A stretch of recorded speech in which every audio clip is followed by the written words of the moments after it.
expertise in communications. We have a global web that covers the whole world.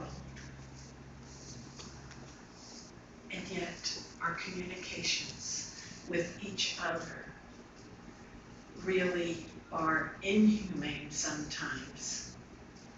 They lack the integrity, and many times they are hurtful and unsatisfying. And our communications are every day with our family, with our co-workers, with our communities. And so this one value is a value called listening. And it's actually the root of all values. And we think we all know how to listen.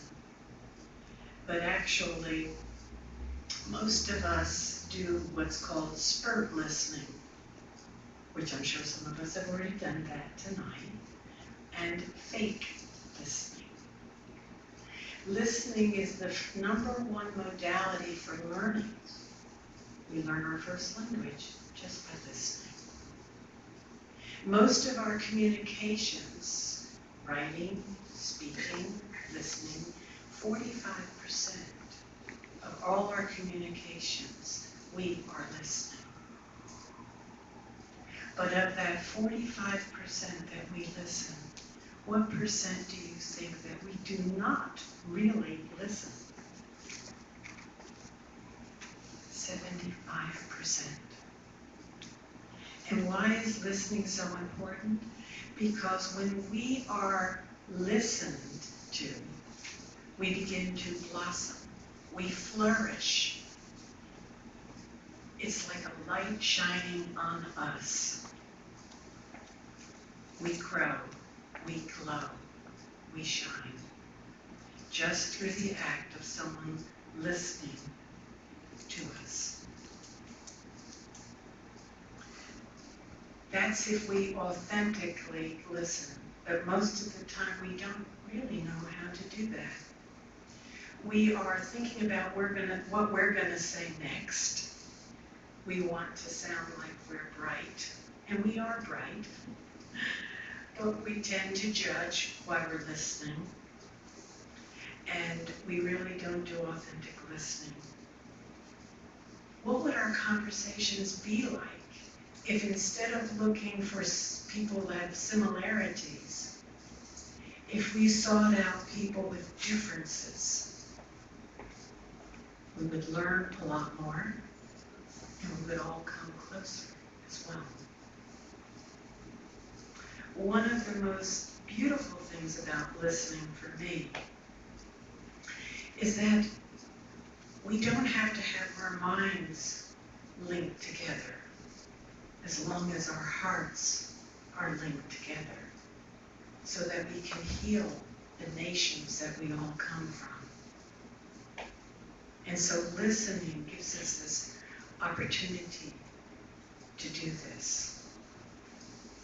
I'm talking about real, authentic listening. Listening from the heart. So I want to tell you a story. I did a project on listening for 3 years.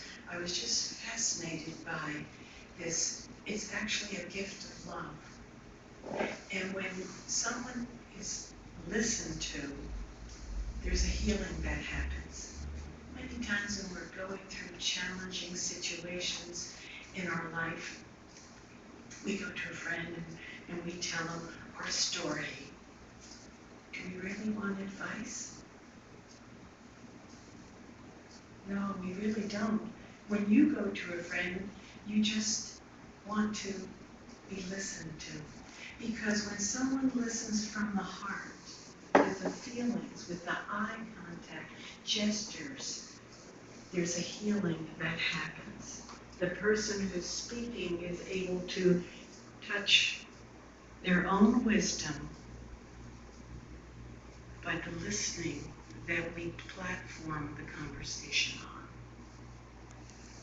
And so I did an experiment when I went to Mount Abu, And I did want to thank you also for your blessing that Trinidad and Tobago had a retreat center, and I was thinking, oh, Honorable Minister of Foreign Affairs, from your mouth to God's ears.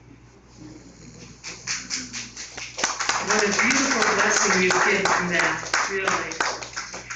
So I went to Mount Abu, and I was put in a room by myself, and I thought, okay, I'm going to practice this. Listening, really listening, was very difficult for me because I lots of times interject. And if you look at the word listen and jumble up the letters, it spells another word.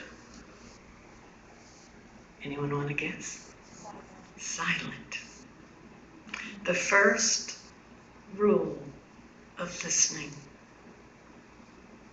is to be silent, not to talk. Talk through your eyes, your body language, your features. This is how we really, really listen to each other. So I was put in a room by myself, and they put another sister in my room who was the head of the country. And she came in and she said, oh, you know, I don't know why I'm here. Last year I came and it was so terrible. I had such a bad time. I knew I shouldn't have come. Well, one of the tools of listening is that you do not rescue. How many of you are rescuers? Most of us are. You know, we want to help, and so we say, it's okay, it'll get better. Let me tell you what happened to me. I was in a situation similar. Does that sound familiar? We want to rescue. But there's a really profound way to rescue our brothers, our sisters, and that is just to listen and give feelings.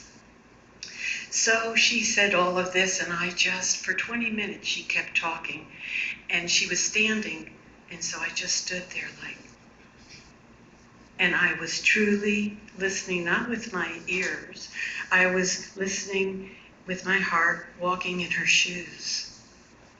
And at the end of 20 minutes, she looked at me and said, because she was crying, she said, this is the best welcome I've ever had. I promise you, this is a true story.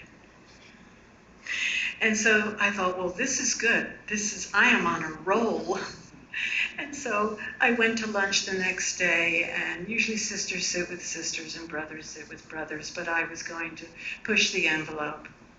And I sat with a brother across from me from Australia who I knew was a talky brother. And we sat there during all of lunch, and he talked. And just every once in a while, I would go, really? Just so he would know I wasn't dead. But I really was listening.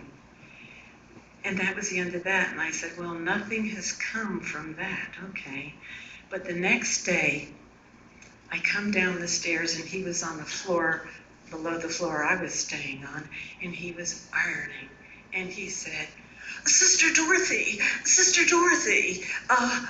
I just want you to know that was the best conversation I've had in years. And I thought, my gosh, it really does work. But I think the most profound experiment I had was with Brother Vijay, which I don't know if he knows about this. But one of the things that we do when we say we're listening is multitask, especially when we're on the phone. Now I don't do that. I ask for permission.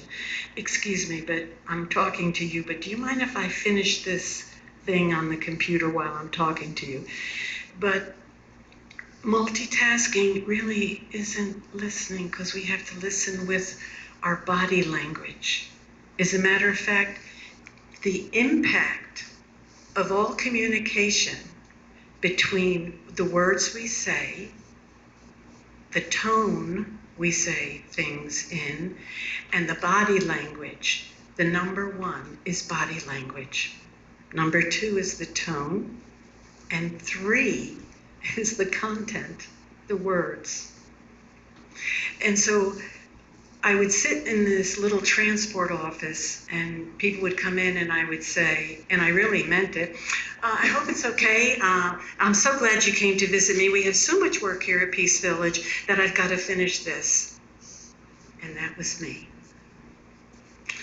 And so I thought, how am I going to break myself of this habit? And Brother Vijay was my first guinea pig. Did I ever tell you this story?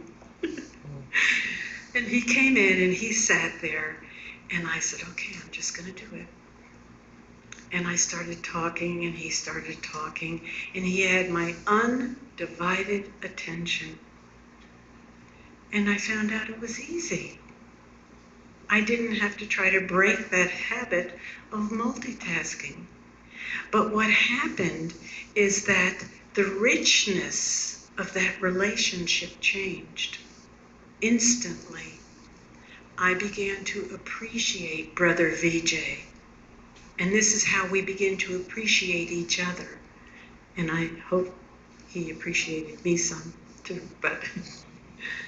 And so this whole concept of listening with the heart, it's such a therapeutic, simple value, but it is really overlooked. We feel that there's more power in speaking, but actually listening takes more power, takes more discipline. So I should be bowing down to each of you, because you're all so beautiful and listening so beautifully. And so I just really wanted to impart this one value that you might want to inculcate and think about, because it truly is a gift of love, a gift of healing. And think about, when you have a problem, who you go to. It's probably someone who's very quiet and just open-hearted. And I thank you all from my heart for listening and sharing this with me. Om Shanti.